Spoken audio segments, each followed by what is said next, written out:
मैं सच बताऊं तो स्टेज के साथ तो मेरा बहुत अच्छा रिलेशनशिप था, बट जो माइक है उसके साथ बहुत अच्छा रिलेशनशिप नहीं था। बहुत ही अंडर कॉन्फिडेंट थी मैं, क्योंकि मैं एक स्कूल में एवरेज चाइल्ड थी। अगर आपको फियर हटाना है तो सबसे पहला जो चीज होती है ना, अगर आपको In this podcast, we have discussed about how you can rock on a stage, how you can become impeccable communicator, how you can make influence on your audience. For that, I have invited Anisa Jain. She is a life coach, motivational speaker, and a content creator. So let's talk with her and get some more insight from her. Hello Anisa, welcome to my show Talk with Rajiv. कैसी हैं आप?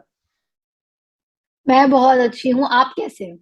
I am good. तो सबसे पहले जानते हैं आपकी journey के बारे में, आपके बारे में, कैसे आपने पब्लिक स्पीकिंग को चुना, क्या क्या हर्डल्स आए आपके जीवन में, आपकी अपब्रिंगिंग कैसी थी? तो चलिए आपके बारे में पहले बात करते हैं।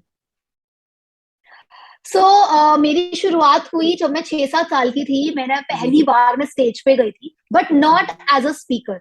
ठीक है, मैं बताना चाहूंगी कि स्टेज पे जाना और बोलना एक अलग बात होती है, और स्टेज पे जाना और कुछ परफॉर्म करना एज अ आर्टिस्ट वो एक बहुत ही अलग चीज है। ठीक है, तो मैं जब 6-7 साल की थी, मुझे अच्छे से याद है कि मैं पहली बार स्टेज पे गई थी और मुझे स्टेज से प्यार हो गया था, स्टेज को मुझसे प्यार हो गया था। मैं एक बहुत मैं एक प्रोफेशनल डांसर हूँ, और बचपन से ही मैं डांस करती आई थी स्टेज पे। तो स्टेज से काफी लगाव था। वो होता है ना कि कंफर्टेबल होते हैं हम एज अ आर्टिस्ट। अगर आप हो कोई भी, अगर आप किसी थिएटर वाले बंदे को भी देखोगे, डांसर को देखोगे और स्पीकर एब्सोल्युटली। को भी देखोगे, तो स्टेज से प्यार हो जाता है, कंफर्ट लेवल आ जाता है। तो बचपन से ही काफी ज्यादा स्टेज पे जाना रहा, और मैं मेन उसमें थी, हमेशा आगे स्टेज पे रहती थी। तो काफी कंफर्टेबल था, और काफी टाइम, लंबे टाइम तक मैंने परफॉर्मेंस दी है, डांस परफॉर्मेंसेस दी है, और काफी शोज करे, मतलब स्कूल के बेसिस पे, लेवल पे ही। तो काफी अच्छा मतलब मेरा रहा। बट ये जो जर्नी है स्पीकर की, मैं सच बताऊं तो स्टेज के साथ तो मेरा बहुत अच्छा रिलेशनशिप था, बट जो माइक है उसके साथ बहुत अच्छा रिलेशनशिप नहीं था। बहुत ही अंडर कॉन्फिडेंट थी मैं, क्योंकि मैं एक स्कूल में एवरेज चाइल्ड थी। ओके। मैं बहुत इंटेलिजेंट नहीं थी, या मैं कोई ऐसा नहीं था कि मैं बहुत ही ज्यादा कॉन्फिडेंट हूँ कि मैं बस बोलती जा रही हूँ। टीचर के साथ बात करने में भी बहुत ज्यादा ना एक शाई फीलिंग होती थी। ऐसा लगता था कि यार अब टीचर ने खड़ा कर दिया आंसर देने के लिए, उसमें भी हम लोग पानी पानी हो जाते थे कि नहीं, अब I will not be able to speak. So एक ये होता था मेरे साथ। बट कुछ 2 साल पहले एक ऐसा मोड़ आया जिंदगी में, या आप कह सकते टर्निंग पॉइंट आया, ओके। वेयर आई डिसाइडेड कि मैं I will go in, I want to be a public figure. अब ओके। वो टर्निंग पॉइंट मुझे नहीं पता कि कैसे आया, बिकॉज कुछ चीजें आपके पास आती है और you accept those things in life. Absolutely. So जब मैं इंस्टाग्राम को पहले देखती थी एज अ यूजर, तो मुझे लगता था कि यार इतना कॉन्फिडेंस चाहिए कंटेंट बनाने के लिए, यूट्यूब पे जाने के लिए कितना कॉन्फिडेंस चाहिए, ये लोग कैसे कर लेते हैं, और रोज वीडियो कैसे बना लेते हैं ये लोग, या स्टेज पे लोग कैसे चले जाते हैं। मुझे यही लगता था हमेशा कि नहीं यार, इन लोगों के कमेंट्स देखो, लोग कुछ भी बोल देते हैं, कोई भी कमेंट कर देते हैं, ये लोग इतना हेट क्रिटिसिज्म। क्योंकि जरूरी नहीं है कि आपको हर वक्त अच्छा ही कमेंट्स मिले, right? Agreed. People hate you also, people criticise you also, right? Yeah. So उस चीज का एक बहुत बड़ा फियर था मेरे मन में। Fear of failure, fear of reputation, ये सब मेरे अंदर था कि यार मैं कैसे करूंगी। बट जब ये टर्निंग पॉइंट आया मेरी लाइफ में 2 साल पहले, तो मैंने डिसाइड किया कि नहीं, I want to choose this path, because ये पाथ मुझे खुद मिला है। And one day one day I was meditating. I meditate a lot. So one day I was meditating and I got this thought that I should do something. I should motivate people. I should share my journey with people. Because बहुत सारे ऐसे लोग हैं जो mental health issues, बहुत सारे ऐसे लोग हैं जो डिप्रेशन में है, बहुत सारे ऐसे लोग हैं जिनको स्ट्रेस है लाइफ में, या अगर मैं अपनी जर्नी का कुछ परसेंटेज अगर उनके साथ शेयर कर सकती हूँ, तो जैसे मुझे फायदा हुआ है, शायद उन लोगों को भी फायदा हो। तो ये थॉट के साथ मैंने शुरू किया, एंड रेस्ट इज हिस्ट्री।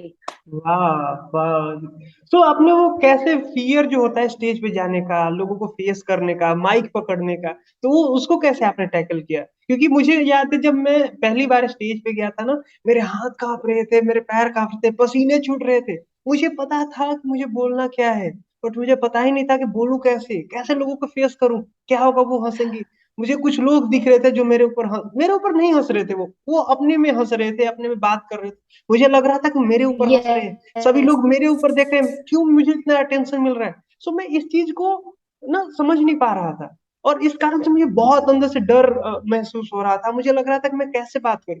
तो क्या आपने ऐसा फेस किया, या इसको कैसे आपने ओवरकम किया? देखिए, इस जर्नी में मैं आपको बता देती हूँ कि मैंने 10 साल टीचिंग करी है। I was a teacher. ठीक है। ओके। तो जब आप टीचर होते हो ना, तो आपकी वैसे ही आधे से ज्यादा, मुझे लगता है 90% फियर तो वहीं खत्म हो जाता है, क्योंकि आप बच्चों के साथ रहते हो। 50 बच्चे एक क्लास में हैं। और फिर आप क्योंकि मैं एक इंग्लिश टीचर भी थी, तो आई यूज टू एंकर स्कूल के अंदर ही। मैं एंकर भी करती थी एनुअल फंक्शन, स्पोर्ट्स डे, ये वो सारी चीजें। और आप बच्चों को सिखा रहे हो कुछ चीज, तो आपके अंदर तो वो सबसे पहले क्वालिटी होनी ही चाहिए, मुझे लगता है। तो एब्सोल्युटली। टीचिंग करियर 10 साल जो मेरा था, उसने मुझे काफी हेल्प किया। काफी मेरा बैकग्राउंड इतना स्ट्रांग कर दिया, कॉन्फिडेंस के लेवल पे, या आप कह लो बोलने के लेवल पे, किसी के ऑडियंस को कैसे टैकल करना है उस लेवल पे। मुझे काफी ज्यादा हेल्प मिली। टीचिंग करियर ने मुझे काफी ज्यादा हेल्प दी। सो ये एक चीज थी, मुझे जो लगता है कि हाँ, it helped me a lot. तो ये देखो, और जो न्यू बिगनर्स भी है ना, तो मुझसे पूछते हैं कि मैम, हम पब्लिक स्पीकर हैं, या हम इंस्टाग्राम पे हैं, या हम यूट्यूब पे हैं। चलो, आप कहीं नहीं हो, आप एक नॉर्मल टीचर भी बनने जा रहे हो, तब भी आपको किसी से बात करनी पड़ेगी। आप गवर्नमेंट अग्रीड। उसमें हो, पॉलिटिशियन हो, तब भी आपको एक बहुत अच्छा स्पीकर होना बहुत जरूरी है। तो लोग अग्रीड। मुझसे पूछते हैं कि मैम, फियर को कैसे वो करें। तो फियर का, अगर आपको फियर हटाना है, तो सबसे पहला जो चीज होती है ना, अगर आपको किसी भी चीज को हटाना होता है ना, तो आपको उसको रिप्लेस करना पड़ता है किसी चीज से। या अग्रीड। ये मेरा एक फंडा है कि अगर आपको कुछ हटाना है, उसको रिप्लेस करो। क्योंकि आपकी जो चीज, आपकी जो बॉडी है, जैसे हमें अपनी डाइट से शुगर हटानी है, ठीक है। किसी को डायबिटीज हो जाती है, तो डॉक्टर क्या बोलता है, शुगर छोड़नी पड़ेगी आपको, है जी। ना। बट डॉक्टर ये नहीं बोलता कि आप कल से ही शुगर खाना छोड़ दो, मीठा खाना बंद। वो बोलता है आप इसको रिप्लेस करो, आप गुड़ खाओ, आप कुछ अग्रीड। ऐसा खाओ, जैसे वो बोलते हैं ना कि वो शुगर फ्री खाओ, ताकि धीरे धीरे धीरे धीरे आदत आपकी छूटे। तो मैं भी एज अ पब्लिक स्पीकर लोगों को यही सजेस्ट करती हूँ, रिप्लेस करो। किससे रिप्लेस करोगे? रिप्लेस करोगे आप फियर को कॉन्फिडेंस से, रिप्लेस करोगे आप फियर को ओरिजिनलिटी से, अग्रीड। अपने उससे। आप देखो, आधे से ज्यादा जो पब्लिक स्पीकर है ना, वो कहाँ अटकते हैं? हिंदी इंग्लिश में अटकते हैं, सबसे पहले लैंग्वेज में अटकते हैं। अग्रीड। कि मैम, हमें जाना है और हमें इंग्लिश में बोलनी है। अब उस बंदे ने कभी इंग्लिश में बोले ही नहीं, तो वो वैसे ही पब्लिक स्पीकिंग से डर रहा है, और इंग्लिश उसके ऊपर एक और ऊपर से स्ट्रेस आ गया। तो मैं उनको बोलती हूँ कि प्लीज, आप अपनी जो भी लैंग्वेज जिसमें आप कंफर्टेबल हो, हिंदी या जी। इंग्लिश, कोई फर्क नहीं पड़ता है। स्पीकर एक अच्छा स्पीकर ही होता है। मैं जितने भी स्पीकर्स को मैंने आज तक फॉलो किया और मैंने सुना है, वो हिंदी में ही बोलते हैं, और मुझे लगता है कि मेरे लिए वो भगवान के मतलब बराबर है, क्योंकि वो इतना अच्छा बोलते हैं। क्योंकि वो जो दिल की बात आप छूते हो ना, वो आप अपनी ही लैंग्वेज में छू सकते हो, वो अग्रीड। और किसी लैंग्वेज में आप छू नहीं सकते हो। सही बात, सही बात। अग्रीड। तो जैसे अब मैं एग्जांपल देती हूँ, एक बहुत बड़े स्पीकर्स हैं, सोनू शर्मा जी, आप जानते होंगे जी उनको। जी जी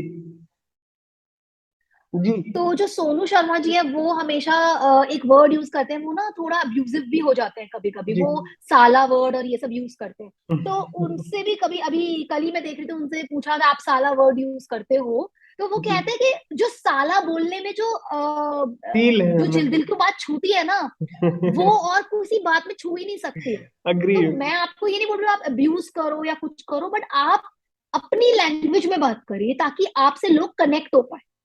अग्रीड। आप जैसे हो वैसे रहो, जैसे बात करते हो घर में आप। हाँ, जी।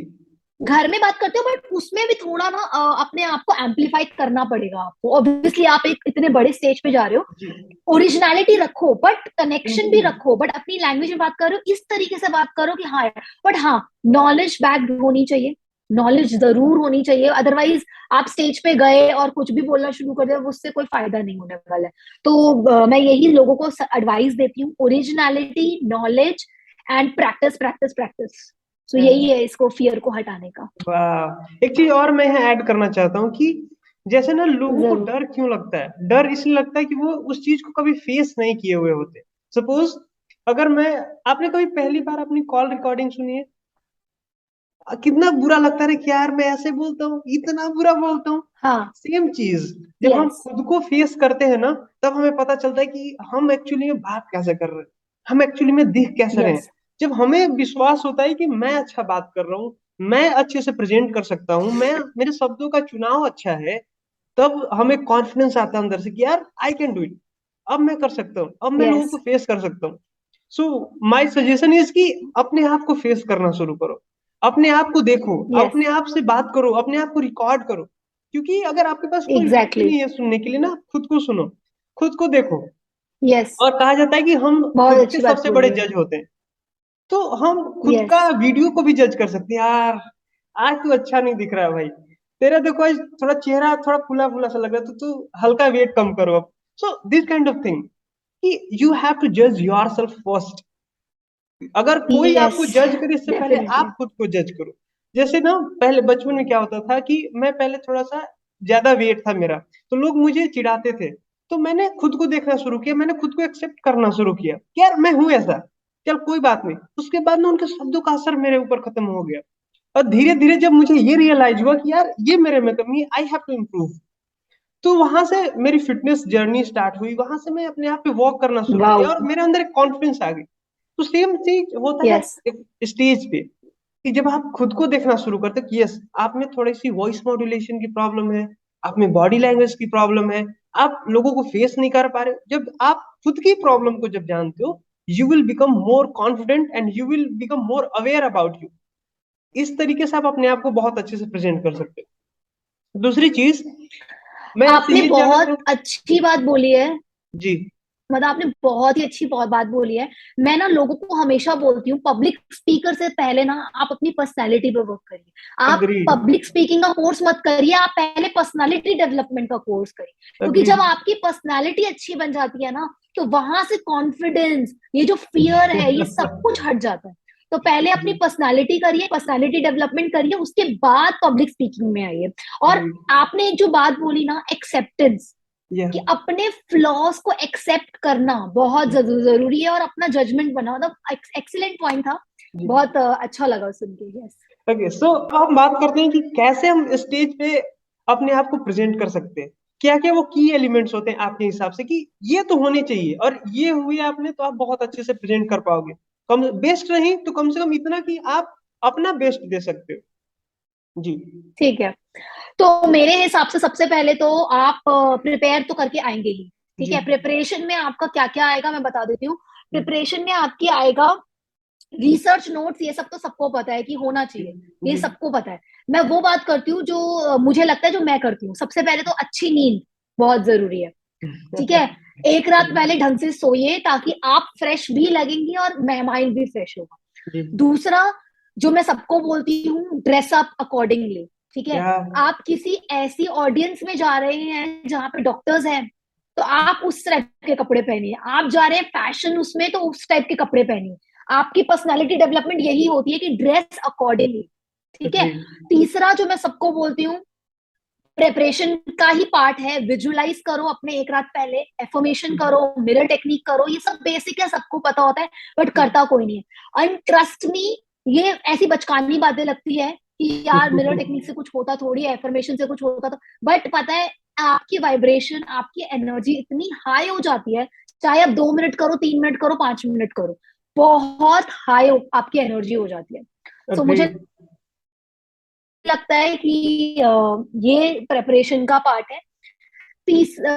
दूसरा है कि आप स्टेज पे जा रहे हो ना, तो ऑडियंस को पहले ही देख लो। ऑडियंस को देख लो, मतलब आप ना एकदम ऐसा ना हो कि आप, आपका इवेंट शुरू हुआ 10 बजे, इवेंट शुरू हो रहा है 10 बजे, और आप पहुंच रहे हो 10:05 पे, 10:15 पे, तो आप ना डायरेक्ट स्टेज पे जाके बोलना शुरू कर दो। नहीं, कभी ऐसा मत करिए। यहाँ पे आप थोड़ा पंचुअल रहिए। यस। सो मैं ये बोल रही थी कि आप लोग जब भी, अगर आपका 10 बजे का स्टेज का टाइम है, so don't reach late on any event और एनी वेन्यू। वाई? बिकॉज आपको कभी टाइम नहीं मिलेगा ऑडियंस को देखने का, वो एनर्जी एब्जॉर्ब करने का। आप 10 बजे इवेंट है और आप 10:05 पे, 10:15 पे एंटर हुए, सीधा स्टेज पे गए, बोलना शुरू कर दिया ना, उससे आपको थोड़ा अंडर कॉन्फिडेंस फील हो सकता है, क्योंकि आपको टाइम नहीं मिला अपने ऑडियंस को जानने का, वो एनर्जी एब्जॉर्ब करने का। तो मैं हमेशा बोलती हूँ 5-10 मिनट पहले पहुंचिए, एनर्जी एब्जॉर्ब करिए, अपने ऑडियंस को देखिए। इसमें मैं 2 चीजें बताती हूँ ऑडियंस के बारे में। जी आप स्टेज पे खड़े हैं ना, तो एक होता है बिच फेस और एक होता है BFF, ये मैंने खुद बनाया है। इसका क्या होता है, BFF मतलब best friend for ever, best friend face. Best friend face मतलब आपकी ऑडियंस में ना कुछ ऐसे लोग होंगे जो स्माइल कर रहे होंगे, आपको देख रहे होंगे, ईगर होंगे आपको देखने के लिए, है ना, और कुछ ऐसे होंगे जो अपने फोन में बिजी होंगे या बिल्कुल इंटरेस्ट नहीं है, हंस रहे होंगे, मतलब अपने में बिजी होंगे। तो वो 2 फेस आपको आइडेंटिफाई करने होंगे, दो मतलब 2 कैटेगरी आपको वो करनी होगी, जज करनी होगी ऑडियंस के अंदर से। तो जब आप वो 2 कैटेगरी जज कर लेते हैं ना, तो आप ना अपने BFF मतलब बेस्ट फ्रेंड फेस, जो अच्छे फेसेस है, जो स्माइल कर रहे हैं, आपको देख रहे हैं, उनके ऊपर कॉन्सेंट्रेट कर सकते हो।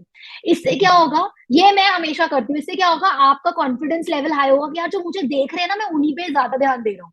जी क्योंकि जो लोग थोड़े डिस्ट्रैक्टेड है, जो फोन पे हैं या जो हंस रहे हैं, या आपको ऐसी मतलब आपको लग रहा है कि उनका फेस देख के कि यार ये इंटरेस्टेड भी नहीं है, नींद आ रही है, उनको मत देखो, आप उनको देखो, उस ऑडियंस में से उनको देखो जो लोग आपको ईगर है देखने के लिए। ये एक मैं जरूर करती हूँ, मुझे अच्छा लगता है ये करना। बॉडी लैंग्वेज पे ध्यान दीजिए, अपनी ड्रेस अप वेल होके जाएंगे तो ऑब्वियसली बॉडी लैंग्वेज अच्छा होती ही है। और हाँ, एक इम्पॉर्टेंट चीज, स्माइल। अग्रीड। तो मुझे लगता है कि आप अगर स्टेज पे हैं और आप पब्लिक स्पीकर हैं या सेल्स में हैं या किसी भी इंस्टाग्रामर है, कुछ भी है, तो अगर आपका स्माइलिंग फेस होता है तो वो एक अच्छा पॉजिटिविटी आती है सुनने वालों को भी, तो स्माइल। मुझे तो सबसे अच्छी ये बात लगी मेरे अफर्मेशन स्टेज में। वाली, कि you have to give affirmation to yourself. क्योंकि क्या होता है ना कि अफर्मेशन एक प्रोग्रामिंग होता है, कि आप अपने माइंड को प्रोग्राम कैसे कर रहे हैं, आप उसको सोचने का कैसा मौका दे रहे हैं, आपको सोच कैसा रहा है। अगर आपकी प्रोग्रामिंग गलत होगी, नहीं यार आज कैसे मैं बोल पाऊंगा या नहीं, लोग मेरे ऊपर हंसेंगे, तो अगर हमारे पास ना जो भी थॉट चल रहे ना होते हैं, उस वक्त हम अपने माइंड को प्रोग्राम कर रहे होते हैं, चाहे वो नेगेटिव हो या यस, पॉजिटिव हो, वो डिपेंड नहीं करता। डिपेंड करता है कि आप बोल क्या रहे हो। एग्जैक्टली, वही चीज आप करते हो, हर एक प्रोग्रामिंग वर्क करती है। अगर आप पॉजिटिव बोलते हो कि यार एग्जैक्टली, अच्छा होगा, आज देखते हैं, आज लोग मेरे लिए तालियां बजाएंगे, आज मैं अपना बेस्ट देने वाला हूँ, so you will feel according to that. Yes, और जैसा आप फील करेंगे यस, वैसा आप परफॉर्म करेंगे। एक और चीज मैं यहाँ ऐड एग्जैक्टली, करना चाहूंगा कि प्रिपेयर लॉट।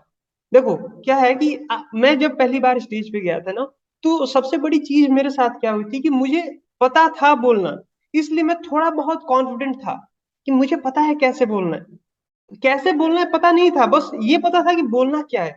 तो मैं थोड़ा बहुत कॉन्फिडेंट था एग्जैक्टली, कि मैं कुछ तो बोल सकता हूँ, मैं अपने आप को एटलीस्ट प्रेजेंट तो कर सकता हूँ। हाँ, वो अलग बात है कि मैं गजब तरीके से, अजीब तरीके से प्रेजेंट करूँ, क्योंकि मुझे पता नहीं था प्रेजेंट करना कैसे है। सो मेरा सबसे बड़ा पॉइंट ये होता है कि हमेशा आप अपने कंटेंट के बारे में जानो, कि आप बोलने क्या वाले हो।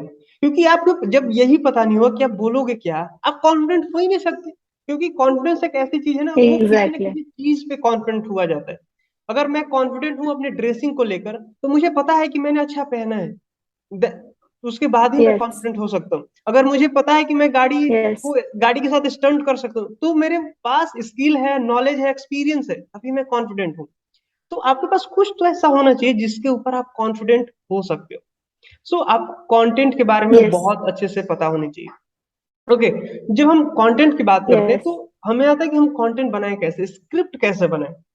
तो आपका क्या वो सीक्रेट है कि आप कैसे स्क्रिप्ट बनाते हो, कैसे आप लिखते हो कि यार ये जबरदस्त स्क्रिप्ट है, इससे मैं लोगों का अटेंशन ले सकता अच्छा, हूँ। जी मैं अपनी स्क्रिप्ट में ना सबसे पहले तो एक बहुत पावरफुल इंट्रोडक्शन जरूर रखती हूँ। Introduction okay. पावरफुल होना चाहिए। जी आपका आते ही फर्स्ट इंप्रेशन, बोलते हैं ना, फर्स्ट इंप्रेशन लास्ट इंप्रेशन, तो आपका आते ही जो फर्स्ट इंप्रेशन है ना, बहुत पावरफुल होना चाहिए। आप जी शुरू करिए डांस से या गाने से, शायरी से, पोयम से, किसी कोई कोट से 2 लाइनें, ऐसी लाइनें जो दिल को छू जाए, वैसा वाला आप अपनी इंट्रोडक्शन रखिए। सो ये एक मैं अपनी स्क्रिप्ट में जरूर रखती हूँ। क्लोजिंग जो मैं करती हूँ, क्लोजिंग जो लाइंस होती है, मैं जल्दी नहीं मचाती खत्म करने के लिए। मैं अपना पूरा जो मेरा टाइम है उसको अच्छे से कंफर्टेबली खत्म करती हूँ। और क्लोजिंग भी पावरफुल रखती हूँ, लाइक अ बैम, कि हाँ मतलब लोगों को वो हो रहा है कि हाँ क्लोजिंग बड़ी पावरफुल है, ठीक है। तो इंट्रोडक्शन और क्लोजर आप पावरफुल रखिए। अब बीच में क्या डालना है, बीच में मैं अपनी स्क्रिप्ट में हमेशा स्टोरी जरूर डालती हूँ, क्योंकि मुझे ऐसा लगता है अगर आप एक अच्छे स्टोरी टेलर है तो आप ऑडियंस से सबसे ज्यादा कनेक्ट हो पाएंगे।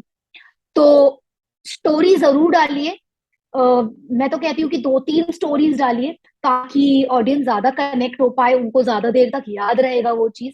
सो ये अपनी स्क्रिप्ट में मैं जरूर डालती हूँ, और वो भी टॉपिक से रिलेटेड। और आज तो इंटरनेट का जमाना है, आप जितना मर्जी चाहें आप उस टॉपिक के बारे में कितनी स्टोरीज कितने इवेंट्स आप निकाल सकते हैं। तो अपनी स्क्रिप्ट में मैं ये चीजें जरूर रखती हूँ। और हाँ, मैं ना एक चीज और, hello, am I audible? Yes, now you are audible. हाँ, yes. So I am saying कि मैं एक चीज और करती हूँ कि मैं अपनी स्क्रिप्ट को ना ज्यादा लंबा या खींचने की कोशिश नहीं करती हूँ। मैं शॉर्ट रखती हूँ, शॉर्ट एंड क्रिस्प। Yeah.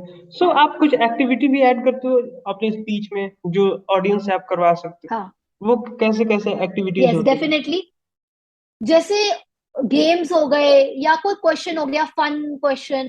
मैं ना ज्यादा एक्चुअली ह्यूमर में ज्यादा बिलीव करती हूँ। तो हम्म। जितने भी कॉमेडियंस अगर आप देखोगे ना, वो ऑडियंस को हम्म। कैसे इन्वॉल्व करते हैं, कि जैसे ये भाई साहब हैं जो बैठे हुए हैं अपने फोन में बिजी हैं, तो आप ना ऑडियंस को ध्यान ऑडियंस पे ही लेके जा रहे हो, और ह्यूमर भी ऐड कर रहे हो, ठीक है। तो जैसे किसी को खड़ा करके पूछ लिया, अगर हेल्थ के बारे में मेरी स्पीच है, तो मैं किसी को खड़ा करके पूछ लूंगी कि what is your favourite food. तो वो बोलेंगे कि मुझे ये पसंद, मैं तो बोलूंगी मैं दिल्ली वाली हूँ, मुझे तो छोले भटूरे पसंद है। तो मैं ऑडियंस के साथ कनेक्ट कर पाती हूँ। अभी मैंने मेरा एक इवेंट था, वो डॉक्टर्स के साथ था। सो मैंने छोले भटूरे की बात करी वहां पे, मतलब मैंने एक लाइन बोली कि मुझे तो छोले भटूरे खाना बहुत बहुत पसंद था। और आप बिलीव नहीं करोगे, सिर्फ उस एक वर्ड की वजह से, छोले भटूरे की वजह से इतने लोग मेरे से कनेक्ट करे। और मुझे आफ्टर माय स्पीच मुझे आके बोला कि मैम, जब से आपने छोले भटूरे बोला, मेरे मन में मतलब छोले भटूरे खाने की वो इच्छा हो रही है। सो मैं ये सोच रही थी कि आप ऑडियंस से अपना पे मतलब ऐसे क्वेश्चंस पूछ सकते हैं, फन एलिमेंट डाल सकते हैं, कोई गेम डाल सकते हैं। तो ये ऑडियंस से कनेक्ट करने का तरीका होता है। वाह, I totally agree with you. So आपने हेलो, तो आप मोनेटाइज करते हो हाँ पब्लिक जी, हाँ स्पीकिंग जी। स्किल्स? ओके, फिर से मैं पूछता हूँ, ये आवाज कट रही है आपकी शायद। Okay, do you monetise your public speaking? Yes, I do. So, how was your first experience when you got your first payment? First payment बहुत अमेजिंग फीलिंग थी। जब आप एक्चुअली ना, जब आप फ्री में करते हो कोई पब्लिक स्पीकिंग, तो Mm-hmm. आपके सेंस ऑफ रिस्पॉन्सिबिलिटी कम होती है। बट जब आपको उसी बात के लिए चेक दिया जाता है जो आप बात बोल रहे हो, तो आपकी जो सेंस ऑफ रिस्पॉन्सिबिलिटी है ना, मतलब अंदर से ना एक रिस्पॉन्सिबिलिटी की भावना आती है, आप अपना और 100% देने की कोशिश करते हो। Agreed. तो जब फर्स्ट पेमेंट था, तो मुझे सेंस ऑफ अचीवमेंट फील हो रहा था, सेंस ऑफ रिस्पॉन्सिबिलिटी था, कि मैं जो भी ऑडियंस को दे पा रही हूँ वो वैल्यू दे पाऊँ, मैं वैल्यू दे पाऊँ। सो वैल्यू की फीलिंग थी और अमेजिंग फीलिंग तो थी, अच्छा लग रहा था। कितना वो पेमेंट था, first payment? First payment was around 10,000 rupees I got. Oh my goodness, मुझे 1,000 रुपीज मिले थे फर्स्ट टाइम में। और ये मेरे लिए 1 लाख वाओ, रुपीज के बराबर थी। ये वाह, 1,000 रुपये मुझे कोई दे रहा है एग्जैक्टली। 1 घंटे बोलने के लिए, आधे घंटे बोलने के लिए। So it was really great. So how much do you charge now days? How much do I charge depends on events. अगर ओके। बहुत बड़ा इवेंट है तो उसके हिसाब से चार्जिंग होती है, और छोटा इवेंट है, और कई बार most of the time links के बेस पे होता है कभी कभी, तो हम most of the time free में भी दे देते हैं, 10 मिनट 5 मिनट हम बोल देते हैं। सो उसमें कोई ज्यादा फर्क नहीं पड़ता, क्योंकि मुझे ऐसा लगता है कि अगर मेरा लाइफ पाथ ये है कि मैं लोगों को मोटिवेट कर रही हूँ या वैल्यू ऐड कर रही हूँ उनकी लाइफ में, तो फ्री हो या पेड हो कोई फर्क नहीं पड़ता। आप काम वही कर रहे हैं। सो पैसा आपके पास कहीं से भी आ जाएगा अगर आप अच्छा काम कर रहे हैं तो। तो बहुत टाइम लोग ये क्वेश्चन पूछेंगे, क्या हम पब्लिक स्पीकिंग से मोनेटाइज कर सकते हैं? That's why I am asking कि how much do you charge, कि वो रेंज क्या है, ताकि उनको लगे कि हाँ, yes, public speaker can earn. who is starting the journey? Yes, range देखिए, रेंज डिपेंड्स। मैं वही बताती हूँ हमेशा कि एक जो बड़े बड़े स्पीकर्स हैं, जो उस लेवल पे पहुंच चुके, एक्सपीरियंस्ड हो चुके, जी। वो 10 लाख 20 लाख भी रुपए लेते हैं 1 घंटा बोलने के लिए, है ना। Okay. जैसे सोनू शर्मा सर है, वो I think he is charging 20 lakh rupees per hour. So उनका अलग इवेंट होता है अपने। और वो अगर अपना इवेंट ऑर्गेनाइज कर रहे हैं तो उनकी फीस वैसी है, 1,000 रुपए पर बंदा, और वहां पे 2-2 हजार 3-3 हजार लोग भी आ रहे हैं, वो उनका अपना है। सो अच्छे स्पीकर आप पहले बनिए, एक्सपीरियंस गेन करिए, तो आप 20 लाख 30 लाख रुपए भी कमा सकते हैं हाईएस्ट लेवल। और अगर आप एवरेज बिगिनर भी हैं तब भी आप, वही मैं बोलूंगी कि 10 हजार भी कमा सकते हैं। और डिपेंड्स, हाँ। सो रेंज बहुत है, वो डिपेंड करता है कि आप अपने आप पे कितना वैल्यू ऐड करके कितना दे पा रहे हैं। Yeah, so what advice do? Hello, क्या आवाज हो रही है यस, यार मुझे? ओके, नहीं नहीं, आवाज आ रही है, हाँ बोलिए। ओके। सो अब मेरा लास्ट क्वेश्चन है कि आप क्या एडवाइस उन लोगों को देना चाहोगे जो अभी पब्लिक स्पीकिंग जर्नी स्टार्ट कर रहे हैं या जो एक पब्लिक स्पीकर बनना चाहते हैं? जी। मैं उनको बोलूंगी बुक्स पढ़िए, पब्लिक जी। स्पीकिंग पे अच्छे अच्छे स्पीकर्स को सुनो, हम्म, अपना स्टाइल बनाओ, ठीक है। हम्म, क्योंकि जितना आप अपने आप पे खर्च करोगे, वही वाली बात है कि लोग फिर तभी आपको सर्च करेंगे, ठीक है। तो अपने जी। आप पे खर्च करो। खर्च कैसे करोगे? वर्कशॉप अटेंड करो, कोर्सेज अटेंड करो, बुक्स पढ़ो, नॉलेज गेन करो, पब्लिक स्पीकर्स को सुनो, और अपना एक्सपीरियंस एक्सपर्टीज बनाओ। और सबसे पहली बात, ये मत सोचो कि मुझे फर्स्ट सेकंड 10, आपका 10 बारी 20 बारी आप ये सोचो कि मैं स्टेज पे जाऊंगा मुझे कोई पैसे नहीं मिलेंगे, ठीक एग्रीड, है। तो पहले फ्री में डिलीवर करो, उसके बाद जब आप अपनी वैल्यू क्रिएशन कर लोगे, तब आपके पास खुद पैसा आएगा। Agreed, agreed. क्योंकि अगर जो लोग ना पैसे के को देख कर आ रहे हैं कि मुझे पैसे कमाने हैं, मुझे ये करना है वो, क्योंकि कोई भी फील्ड में ना आपको एक्सपर्ट होना होता है। ये आप पहले क्वेश्चन पूछो कि एग्जैक्टली, लोग आपको पैसे क्यों देंगे? मैं अगर हूं क्यों आपको देंगे? क्यों पैसा दूंगा? क्योंकि जब तक मैं एग्जैक्टली, वैल्यू ऐड नहीं कर रहा हूँ, जब तक मैं कुछ आपको दे नहीं रहा, क्योंकि हमेशा ना एक्सचेंज होता है। आप वैल्यू देते हो, देन आप एग्जैक्टली, पैसे कमाते हो। सिर्फ आप ये सोचोगे कि आपको पैसे मिलेंगे, it will never gonna to happen. So make yes, yourself worthy and upgrade yourself every single time so that you can earn. Because exactly, no, कभी भी ये सोच के मत आओ कि आपको पैसे कमाने हैं। आप ये सोच के आओ कि you can transform somebody's life. अगर आप ये आपका mindset हो ना, you can do wonders. So thank you so much, exactly, Aisha ji, for exactly. this podcast. I am grateful to have you here. Thank you so much, it was my pleasure. It was seriously very nice talking to you. और जो भी हमें सुन रहा है, wish you all the good luck. Yeah, thank you so much.